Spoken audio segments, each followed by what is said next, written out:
Well, good day, flight simulers. JTF Simulations here with another episode with the EC135 Eurocopter.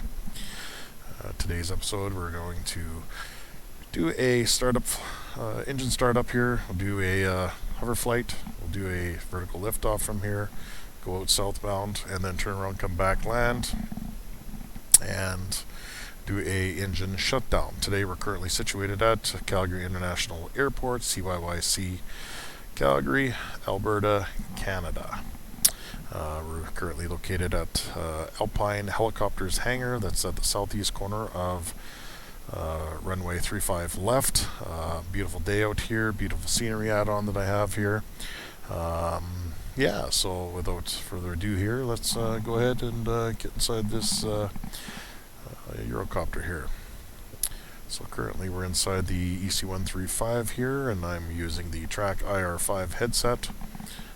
So of course when I move to the right or left, it will track with me and makes things for flying just that much comfortable here.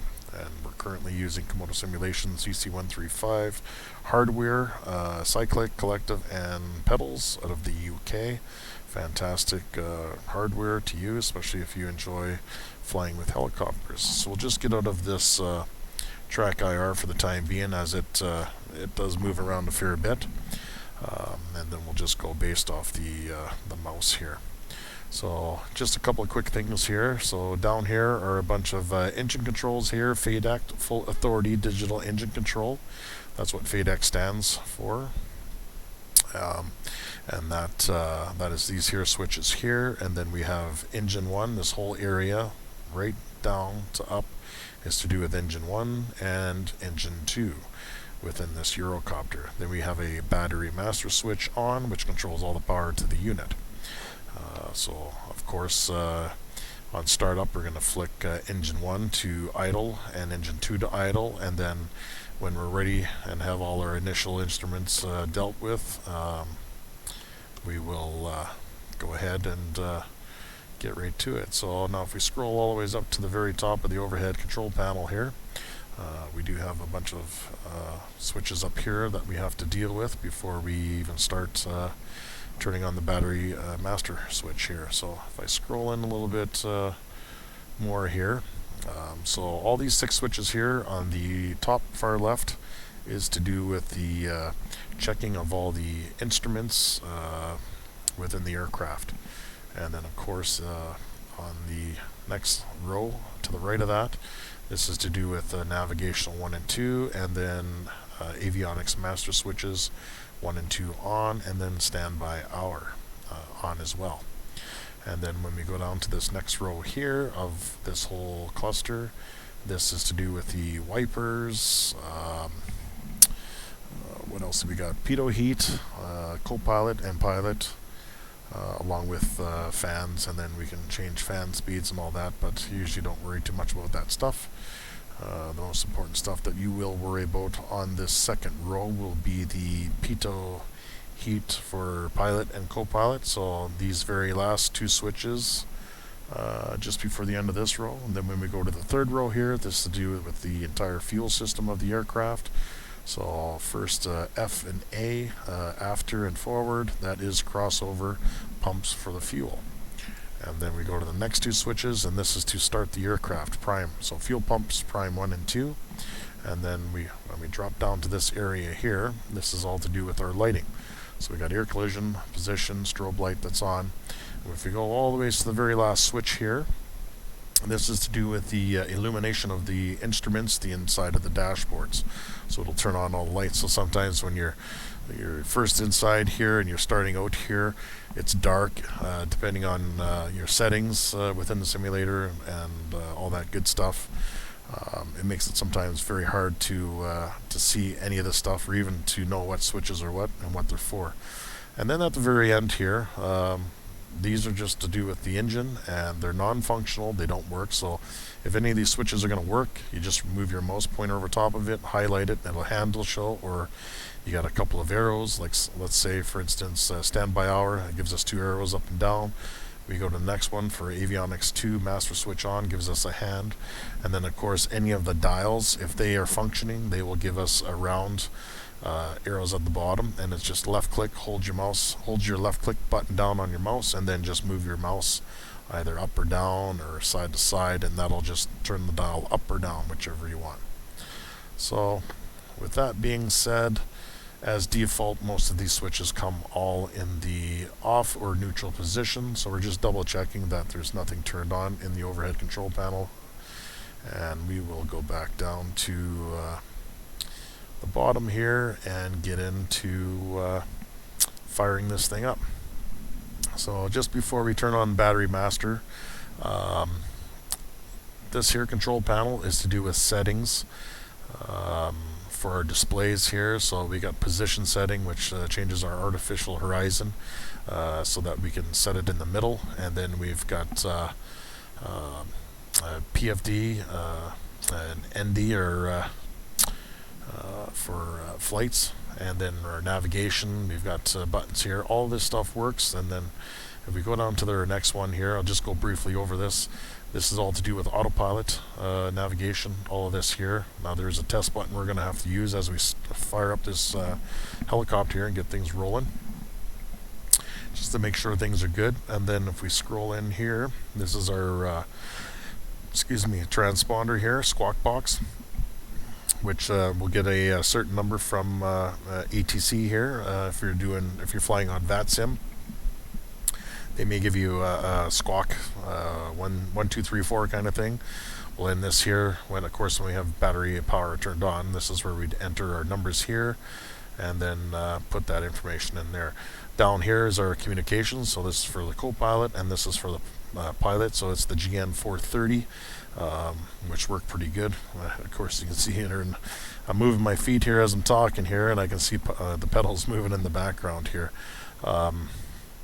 Yeah, so it's all this stuff is functioning for the most part. Even some of the switches here on the collective here. I know on old versions you used to be able to, on certain helicopters, you can twist the throttle up depending on what it shows for arrows, but you know, some of these buttons do work, whatnot. I do have a side click that looks pretty darn close to this actual thing here that we see, and of course, you know, pull up on the side click here, it works. I'm a real big fan with the I enjoy the EC135. I think it's pretty neat, and it's just, I don't know, just fun to kind of get into some of the hardware stuff. And some people, you know, they've built some pretty cool cockpits, if you will, for home-based stuff. And I mean, wow, the amount of money that people have spent, it's unbelievable. I know with the hardware setup that I have from Komodo Simulations, UK prices, it's not cheap, that's for sure. But you know, if you have the budget to do so, geez, you can get them for the Bell 406s, the twin Hueys, the UH. They have some cool stuff. I believe it's Rich that he's an actual helicopter pilot, so of course he was doing a lot of simulations, and you know, he set some of the stuff up here. Some of these stuff and buttons on here I haven't really played around with too much, but I know some of these switches do work. Closed cargo, so the cargo would be in the back doors for the helicopter. So of course, you know, if you flicked it open, etc., then the doors are going to go too. Not sure if this here works. And yeah, it's just a matter of running your mouse pointer over top of this stuff, and if it works, it'll show you some. Oh, and look at this! I just found a new feature here as well. Audio reset. Here it is right here. So I guess if it did work, let's zoom out. Oh, maybe if you just run your mouse over top of it and you don't have a button designated on your side click for audio reset, like I said in other videos I've done, I recommend at least configuring 2 buttons so that you have force trim release, FTR, and then CDS/audio reset.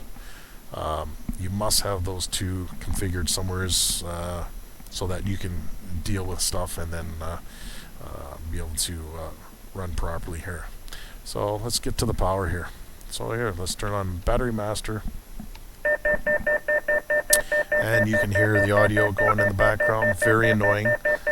Now for a laugh. Look at that. So there you go, folks. So if you don't configure the button, you can just go back to this audio reset and click on that, and that will get rid of the very noisy binging within the helicopter. Otherwise, if you don't have something programmed, it's very, very annoying. Okay, so now that we're letting things warm up, and this is a nice little plug-in that I have in. I used to run my my little iPad here, if you will, with an actual moving map that I'd actually plug in through my PC, and then it was moving here. But this is just a nice little plug-in that I've added, brought in, and then downloaded another plug-in to get it working here. And then, like I say, it's you can click on moving map, and let's just scroll in here, and then I can hit. I've got it so that the track tab is on here, and then it'll track the aircraft as we're going. But there's all kinds of neat features here. This is something that you can look at bringing in here. You can type in airport charts if you have anything saved in. It'll give you frequencies of Charlie Yankee Yankee Charlie. So it'll give us Calgary National Airport elevation 3557 feet. ATC frequencies, which is all in here. Pretty neat stuff. I'll go over a little bit more stuff here than just doing a quick little thing here, and just to explain some more stuff here. So of course, so ATIS, it's a recorded message. It's going to give us the weather, what the current patterns are for this airport. So runways, landing runway 35 left or 35 right. You're going to tune into this frequency of 128.22, and that'll be on your comms, which would be within here. So if we go ahead and do that right now, let's just click here. Let's scroll out. No, it's not going to allow us to do that. Normally on the G4 or GN430, the Garmin, you click on it, and normally it would bring it right up, but for some reason it won't bring it up here. So let's do it the old-fashioned way then. It's a little bit longer process, but we're okay with that. So 122.40 is the common flying around. So if you're at an uncontrolled airport or uncontrolled airspace, you're just out and about flying, you're not near an airport, you're going to want to tune into that frequency here. And of course I have a flip-flop button designated on my cyclic here, so if I hit that, then we can see it. So the active comm is going to be 122.40. So anything in this here area is going to be the active comm. And then we can make some changes here on the second comm of those frequencies, like I was just saying, right? So to get active. So right now we're currently active for Calgary International here at 118.70, and then of course the VLOC, VOR frequencies are down here as well. So I won't get too much into this here. Let's just kind of, I'll try and, I know I'm going off topic here a little bit, but just you know, a little bit about this. I'll do another video just a little bit more in depth on the GN430 here, the Garmin, and what we can do with that. So just a couple of neat little things here within some cool little plugins here. So yeah, let's go back to maps here. Oh, actually I just want to show you something quick. Aircraft. If I click on aircraft, so I've got set up here within this plugin I made just downloaded a checklist, and I've offered these two here on other videos that I've done for EC startup checklist, flight manual, given the websites for them under the descriptions. But it's yeah, so I mean if we click on this tab here and then we can scroll in. Oh.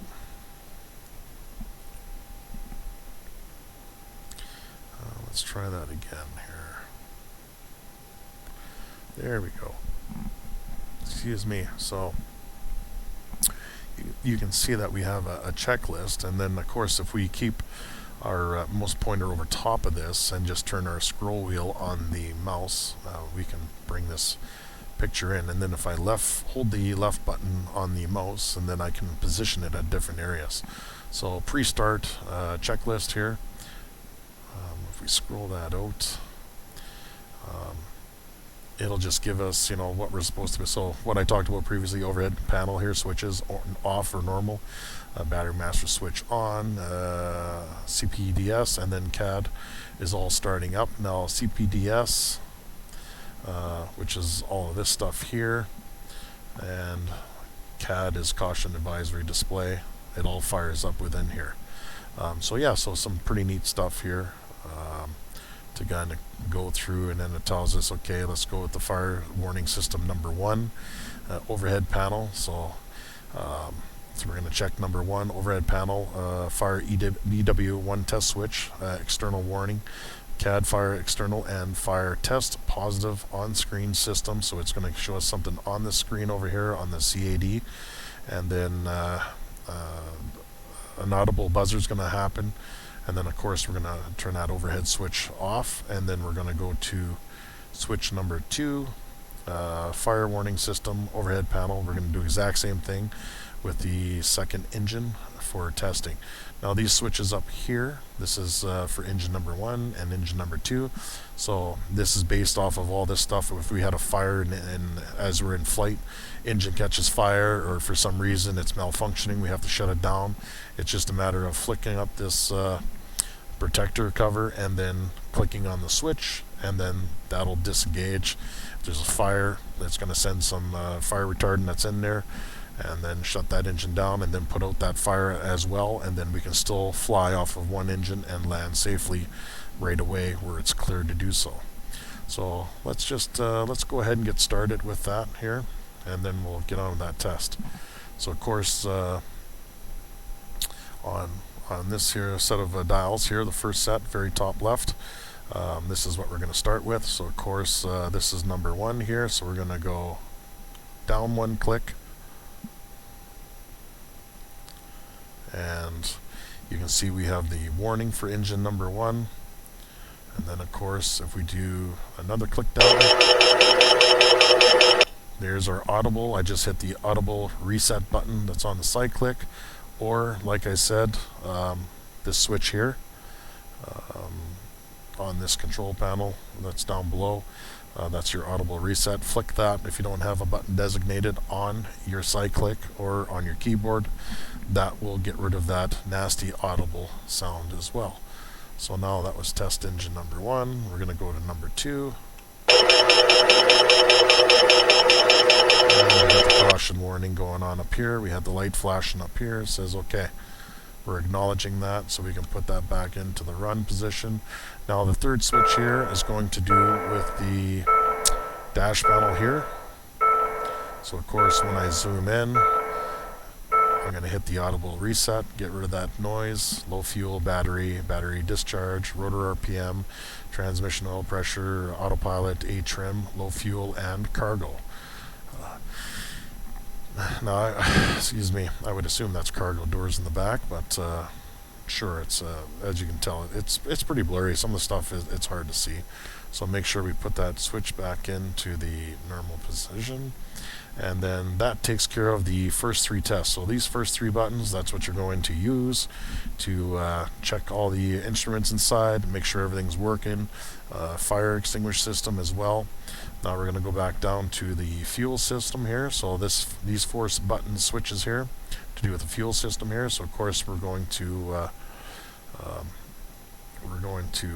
flick these on. So we're going to check out crossover pumps A and F, and then you're going to see them here. CAD is going to reset up, I should say, or acknowledge that they're on. So we're going to turn those back off. This is all part of the pre-flight. And then if we scroll back down, see now we have a warning here that we just turned them off, so we're going to go ahead and acknowledge that. So let's scroll back up here to some of this, some more stuff here on this panel here. So let's get things set up here. So then we just checked overhead CDS warn unit switch on. All warning lights came on, so that was this here panel up here. Okay. Now if we go to fuel system here, so we just turned on the crossover pumps, aft and forward on. And then we checked the CAD, cautionary advisory display. We checked that the caution was on. Okay, and then we shut those back off. That came on. So now we turn the fuel crossover pumps off, and now we're going to turn the fuel prime pumps both on, and then we should get a CAD fuel prime caution on as well. So let's go ahead and do that. So we'll turn on pumps 1 and 2. Look down at the caution advisory display. You might start hearing a humming in the background, simulating fuel pumps like you will in a car. If you turn the car key on and not full engine start, you'll hear a humming. Exact same thing here. So let's go ahead and we'll hit select here. We'll acknowledge that. Now let's go down to the next one here. So we lost it here. There we go. So system run up and check. So we're going to turn on overhead air collision light on, instrument panel VEMD and CAD brightness adjust. So of course if we want to adjust these panels, it's plus and minus right here. And then on this panel here, the VEMD brightness is at the bottom. So brightness down, brightness up, and just whatever appeals to your eyes. So let's go ahead and go back up to the overhead control panel, turn on air collision light. That's on. Okay, let's scroll back down here, and then let's read what else they're asking us for. So Vmd check voltage for 24. So of course here's our voltage right here. So we're at 23.5, close enough, and we're good. So CAD check fuel quantity. So of course we got lots of fuel in the center tank, left tank, right tank. So we're doing good there. Now we're going to turn on FADEX, so Full Authority Digital Engine Control Unit is what that'll stand for, or automated, fully automated digital engine control system. So then we got FADEX 1 we're going to turn on. Alright, FLI needle goes up, and then it's just doing its own test. You don't have to touch nothing to turn off the flashing. It'll come off on its own. And then FADEX number 2 is going to go up. Oh, and let's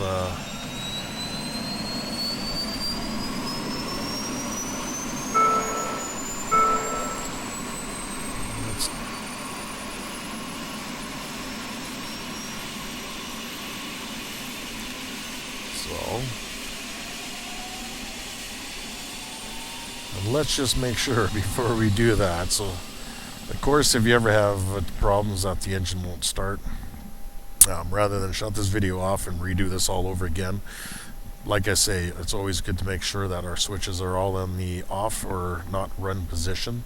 So as you can see, when we turned on FADEX number 2, we forgot to turn off the engine 2 from idle, and then of course it was at full idle, and then the engine was automatically trying to start up. So I just quickly got rid of that. So just be careful with that. But if you find that you've done all your overhead control switches and you turn on the idle switch and it still doesn't come on, chances are is because the FADEX switch is not on. So it's good. It's good to test around. We're going to fart around here, have some fun here. We're going to do some screw ups here as well as we're going through this. I'm sure we all did. I still do to this day. Just as part of learning kind of thing, having fun. So anyways, yeah. So if you find, like I said, if you still engage these flight idles and full flight, and nothing's happening with the turbines, chances are that you forgot to turn on your FADEX 1 and 2 switches. The engines will not start with these switches not turned on here. So now with that being said, let's see what else this thing's asking for us. So FADEX 1 and 2 are on. Okay, caution advisory training. Okay, so that has all gone out. Check CAD and caution, degrade on, rebound is on. So we have the FLI needles come up and all that stuff. Now we're going to go down to start 1. So rotor area is clear. So let's go up. Okay, rotor area is clear. And rotor area is clear. Sorry for the jitterness. It's tough. Like I said, I've got my settings up pretty hard and then recording at the same time and then all this moving stuff. It does get a little bit jittery as we go, so bear with me here. Hopefully you don't get nauseous or any of that good stuff here like I do sometimes. Okay, so engine main switch, engine 1 idle, and then clock time note, and then throttle is at 75%. So of course, on old versions of the EC135, you could manually set it so that you could do the twist throttle. I've got engines 1 here, so I'm going to turn it. You hear a little click. I'm going to increase. Now this is all governed, so the governor takes care of all this stuff, so you don't have to worry about twist grip throttles or anything. The old versions, like I said, you could override that within the old versions of the EC135 in this here column of buttons here. You could flick a couple switches and have it so that you can control the twist grip throttles on it, and then you turn them up as you want it to increase, etc. But now in this version here of version 5, those are no longer operational. Yeah, so now if we scroll down here and have a look, so Vmd number 1 increase, so again this is up in here. Turbine outlet temperature, TOT, that's what it stands for, so 570 Celsius, oil pressure increase, N2 increase, NRO increase, and then etc. here. So let's go ahead and we'll start up engine 1. And let's scroll in here and then we'll just have a look at this side of the engine. So this is engine 1. Engine 1 here is starting. We're going to hit select. Of course, now we can see that the rotor is starting to spin.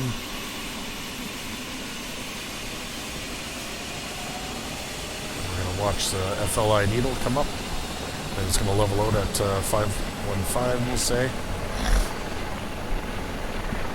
Excuse me. And then we've got we know that we're in idle on engine 1 because it's telling us right here. Also on the caution advisory display, it's showing us idle. Shows us that the prime pump is on as well, and then the pitot heater is not on. So now that we got that balanced here, let's go ahead and we'll scroll through this checklist a little bit more. So now we're at 74%. We're showing, looks like 69%.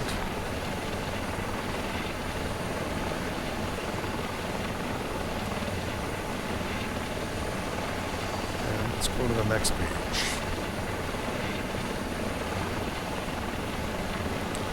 So now hydraulic check. So from here we have to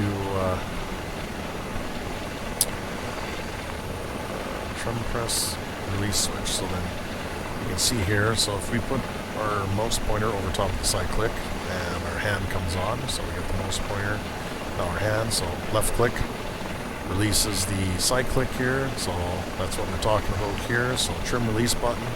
So now we're going to have a signed trim release button.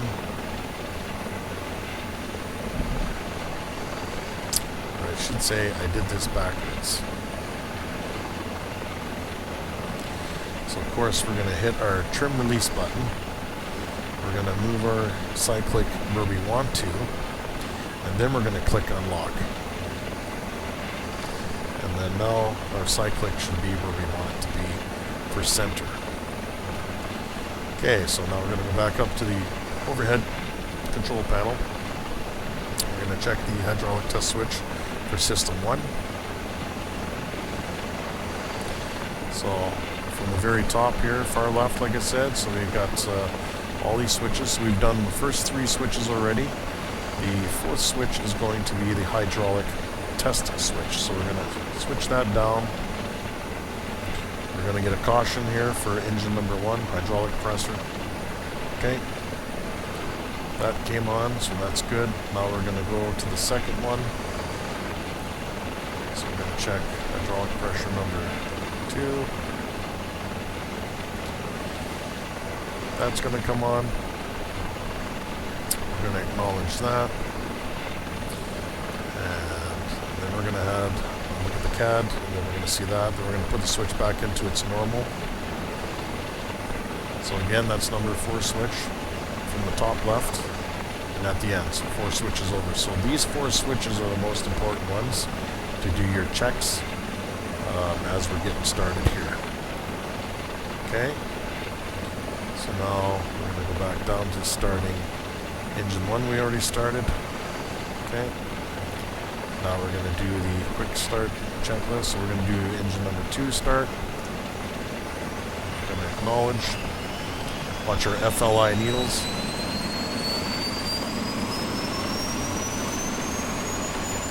You're supposed to be timing the FLI needles. See how quick they come up.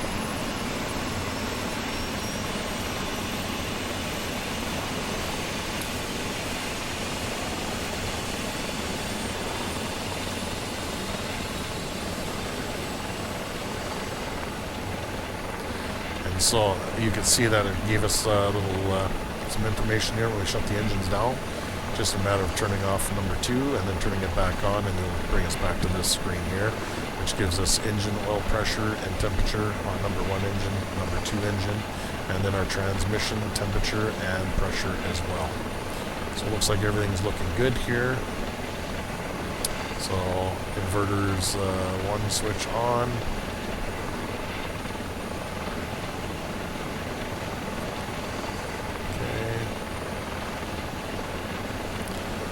Alright, so crossover pumps we're going to turn on, and then we're going to turn off the both fuel prime pumps are off. And then we have inverter switches 2 on, avionics master switch gets turned on, and then N1, N2, NRO will stabilize, engine switches guards closed, instruments checked, and then we're going to go into full flight here. So now is what they're talking about here is that before we can turn off on these, or turn off the fuel pumps, we have to turn on the crossover A and F, so aft forward. Now we can turn off fuel pump 1 and 2, and then we go back up here. So remember I said this is all to do with avionics up here. So again, we're going to turn on navigational 1 and 2, avionics master 1 and 2, standby hour, that goes on. Let's turn on here with this row here for pitot, heater 1 and 2, co-pilot and pilot. Let's do a position light and strobe light is on, and as well, let's turn on this very last switch for our instrument lighting. There we go. Now we can see what's going on, just brightens everything up. Everything down here looks fantastic. Now we can increase our switches to full flight mode. Let's increase our lighting inside. Brightness up here on our artificial horizon. Same with our navigation. Alright, everything's looking good. We should close our door here at idle instead of full run up. It just makes things a lot more quieter inside. So now, with that being said, we can get out of this startup here. I'm going to go back into the maps so that we're set up here. And then you can see our artificial horizon. One more thing we need to, there's still a couple more things to adjust here, is artificial horizon. We're not quite set up properly here, so of course on our mouse pointer here, we're just going to click over the dial, and then we're going to make some left clicks on our mouse to get that centered roughly, and then that looks pretty good centered there. Navigational, which is to do with our navigational display here. We can have VOR1, ILS1.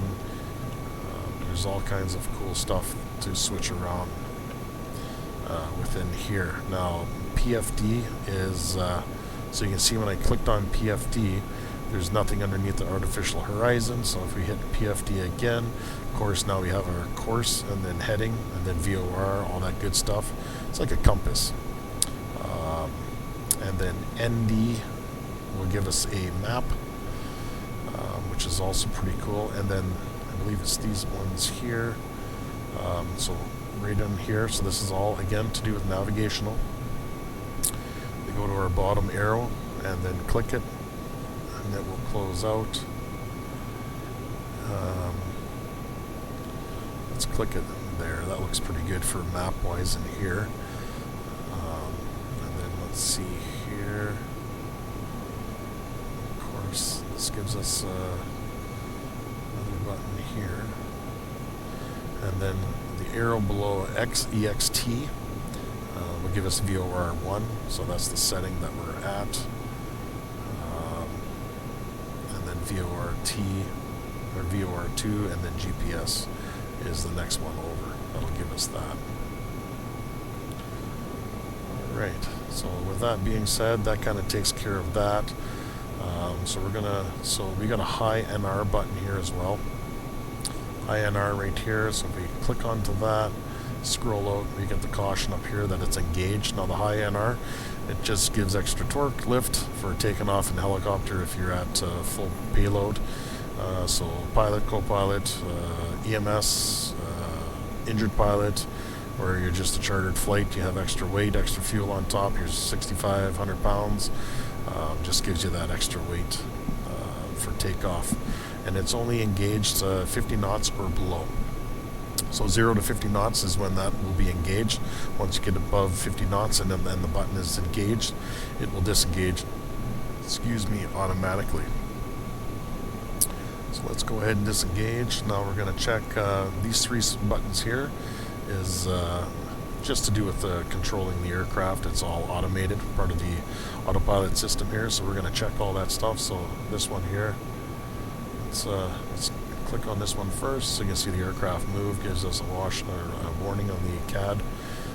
Second one, we're just doing the reset here, and then the SAS PR reset, and then everything's good there.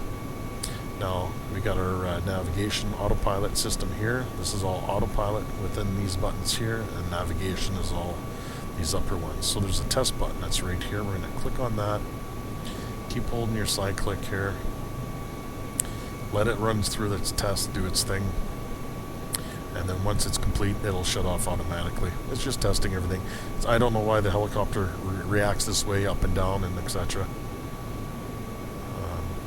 But there you go. Now it's completed its test, and everything's good. Yeah, so that's about it. As for that, I don't think there's anything else to talk about for startup here. So of course, let's jump into it here now, and we'll get going. So give me a second. I'll switch over to the track IR5. There we are. So now we're going good with that. So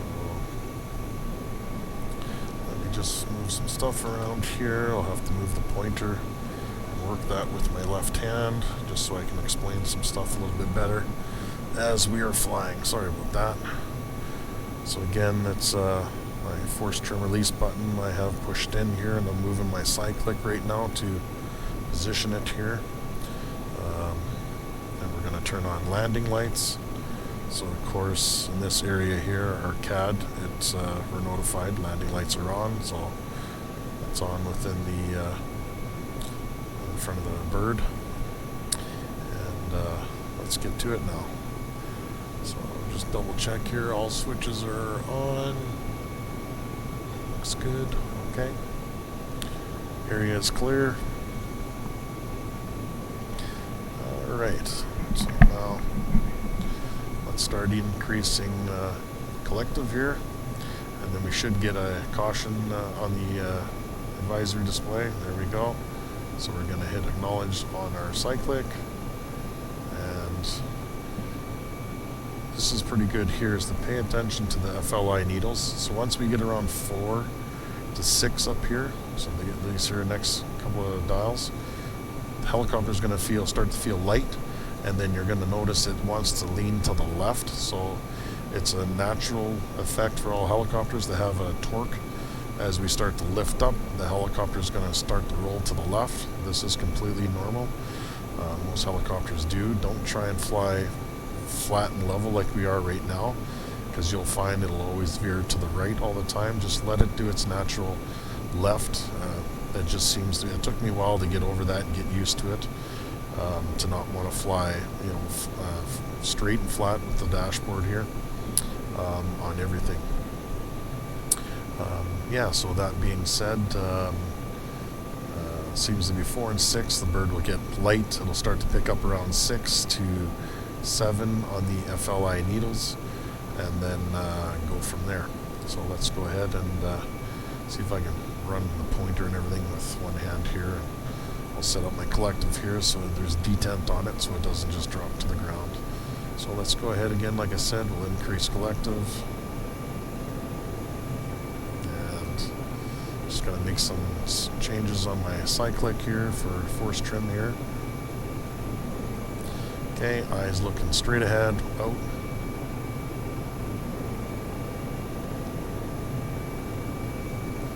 And we're gonna keep raising collective. There we go. So we're going to do left pedal. Okay. So it's very small movements, like hair movements. I don't have any sensitivity inputs for my setup for hardware. So I'm flying everything with 0 sensitivity settings, so it is very sensitive. It's like a fraction of it to move it. That's what the pedals, collective, and everything. I don't have to move it very much at all. So of course now you can see what I'm saying. It's got that left tilt to it. If you look at the dashboard there quickly, it's natural for every helicopter. Most of them, they want to tilt to the left. Besides the AS350, it tilts to the right. Because of the tail rotor, it's on the right side of the aircraft instead of it being on the left side like a Bell 406. The tail rotor's on the left side. The Fenstron was just right in the middle, right? So of course, like we're in hover flight right now as I'm talking here, and it just try not to get too jittery. Just be very still, hold your position, and then just make your little corrections a little bit at a time. And that's all it is play it back and forth forward. So of course, you know, if we look to the right, we're looking pretty good. We're away from everything. Rotor area is clear, we got nothing around us. So let's put some left pedal here. Get ourselves turned around here so we're facing outward here for when we go to lift off. And so let's put some right pedal here. A little bit windy here, so you can see right now we're 2-3 feet off the ground. So that's what these numbers are here. So when we got the 003, that's our height. So on this side here is our flight display here. This tells us our altimeter, how high we are, and this is how fast we're going. And then of course you can see we're sitting around 8 on the FLI needles. And of course we're still 2 feet off the ground. And then up here we have rotor torque. And then we want to be careful here on our rotor RPM that we don't get up into this yellow and red zone. Of course, if we do, then things will start flashing up here. Then we have a clock up here, and then we also have altimeter here as well, and what's going on, and then like a small 2-inch dial face here for our artificial horizon as well. And then of course, you know, we got the map here, so we've got a moving map in place. Our engine temperatures and transmission temperatures both look pretty darn good. So it's yeah. So of course, let's look around. We're good. So let's go ahead and let's start lifting some collective here. We'll get up, we'll start climbing here, and just small little inputs. Like I said, don't do anything huge and drastic, especially if you don't have the sensitivity turned down. If you got you know, like say a 50-50 sensitivity here. Of course, things are going to look good. So if we look down here, of course, we can see what's going on. And then we're above 50 feet here, so now we can nose pitch down. And then hold it. Make sure area is clear. And then we're going to start pushing forward here. All right. So right now we're between runways 35 left and 35 right, and then of course we're flying out here. So of course you can see our vertical speed here. That's our rate of climb. And then this here is how straight we're going. So this here line, thick, and then two small white edge lines, left and right, tells us whether we're going true or not. So start giving a little bit of right pedal. Well, let's do left pedal instead. And this lets us know if we're flying straight or not, this here line. So, and then our speed is around 80. So we can see right here, we're at 80. So normally your climb rate should be around 60 knots, and then you can go from there. If you're going 80 or 100 knots, you're not going to pick up as much altimeter. See, right now we're starting to pick up good altimeter. And then go from there. So I'm just adjusting my cyclic right now with the force turn release button here. So you push the button in, then you just reposition your cyclic, let go of it, and then you got control of the flight again. The helicopter. So let's nose down. And so I find on this helicopter here, to keep from climbing and climbing, getting altimeter high and high, is that you'll see where I stop here. So I'm going to nose forward, nose forward, nose forward, and right around there. If you watch this area here, you can see where I'm going to keep it. And we'll start the bottom. We'll start to level out and not climb as much.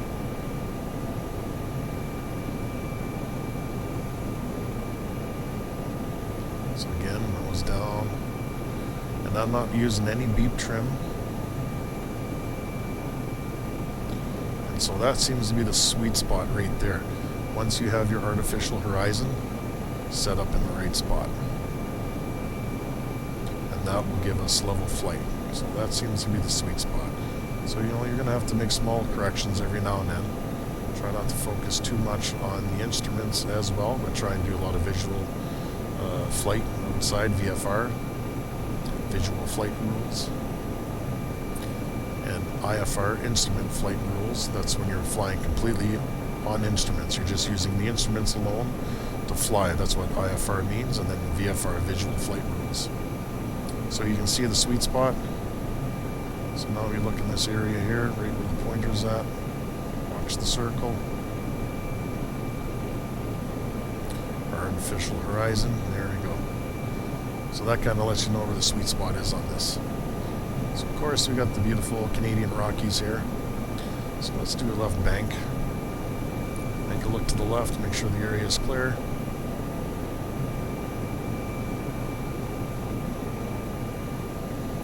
And of course, try and maintain that level flight as you're making your banks. And then you can see here our moving map is working quite nice. I've had to make some adjustments on the recorder itself, so because I've got the recorder going, the moving map, and then inside the simulator there is a lot of glitchiness that happens, so bear with me on that. Hopefully it doesn't make you too nauseous or anything.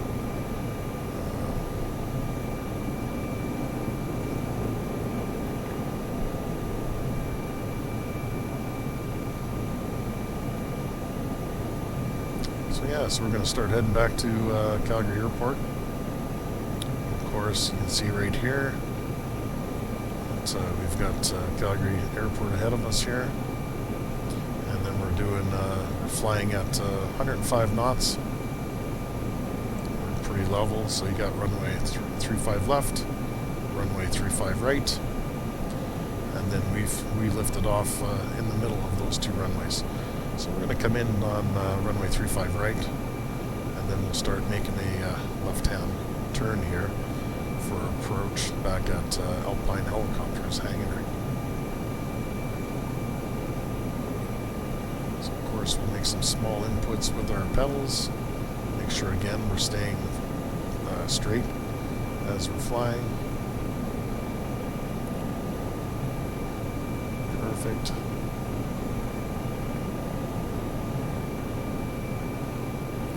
It's nice. It's My Charmed Life, which is on YouTube. I follow him a fair bit. He's got some cool stuff. He's a helicopter pilot. Doesn't use any of the automatic flight pilot. just does everything by hand. So I'll do some more videos on more in depth of the autopilot system here, and then the navigational system along with the comms for the GN430, the Garmin, and just setups and stuff. So as we're coming in for approach here, we want to try and reduce our speed to 80 knots. So when we start doing that, we're going to hear the blades start chopping pretty good. So I'm going to keep us straight here. Start reducing collective. Let's pull back on the nose. Try and get us in level flight.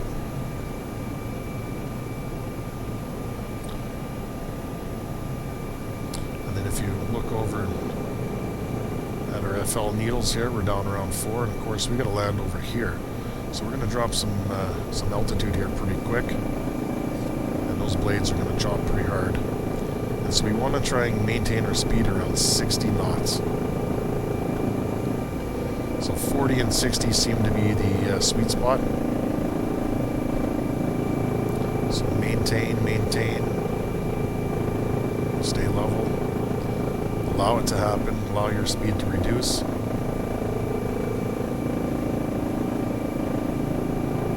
Of course, now we're starting to get just below 60, we're reaching 50 knots. And of course, if you remember, we took off from over there.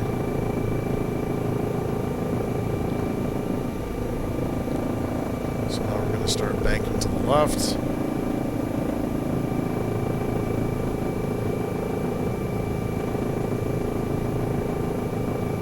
We're still pretty straight.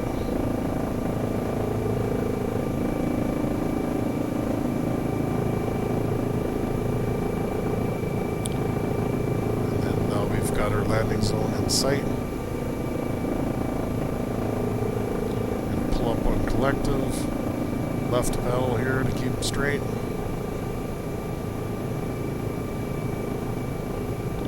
We're going to try and flare. And down on the collective. So pull back. When I say flare, it's pull back because we want to reduce our speed. Pull up on collective.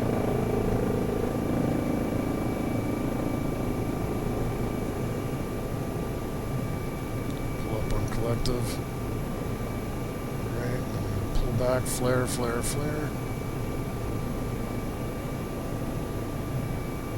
Pull up on collective, the cushion. Try and keep them straight.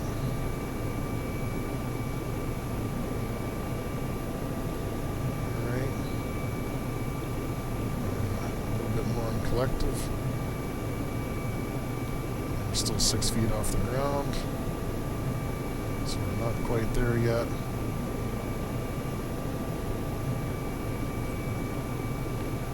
So now we're situated perfect. Facing the fence, left pedal. Let's move forward. And let's just put it down right around here. Get right towards the edge here a bit.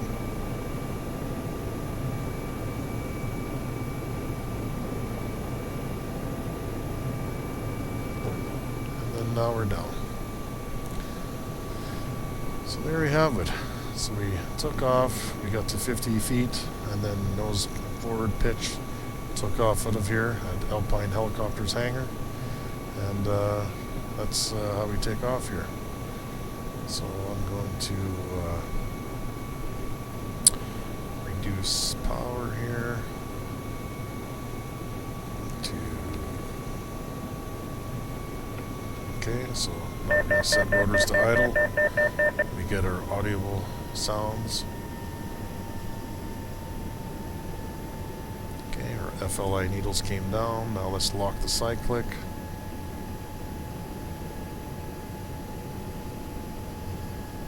Cyclic is locked. Now we can release our cyclic here, and then I'm going to go ahead and get out of the track IR system so that it's not being any more nauseous. And then I'm going to switch hands, get this mouse into the next one. Okay, so now with that being said, we've got our landing lights are still on here, so let's go ahead and shut those off. We're into idle mode. ahead and we'll leave that on. Okay, so now we're going to go to our overhead panel, turn off position and strobe lights. We're going to turn off avionics master and standby hour meter, so those go off. Avionics navigational 1 and 2 are off. Okay, pitot heat 1 and 2 is off, or pilot / co-pilot is off. I'm going to go back down here. We got the caution advisories that are on saying that everything's been turned off. Yep, we got it. And now we're going to turn off engine number 2 and engine number 1. We're going to get an audible. Of course, we hit the audible here if you don't have a button designated. Okay, rotors are coming. And then I'm just going to show you a couple neat little features. So we do have a rotor brake that's up here. It's hidden. It's not highlighted very well within this here. And we just got to wait for these rotors to slow down a little bit more before we engage that rotor brake and stop the rotors here.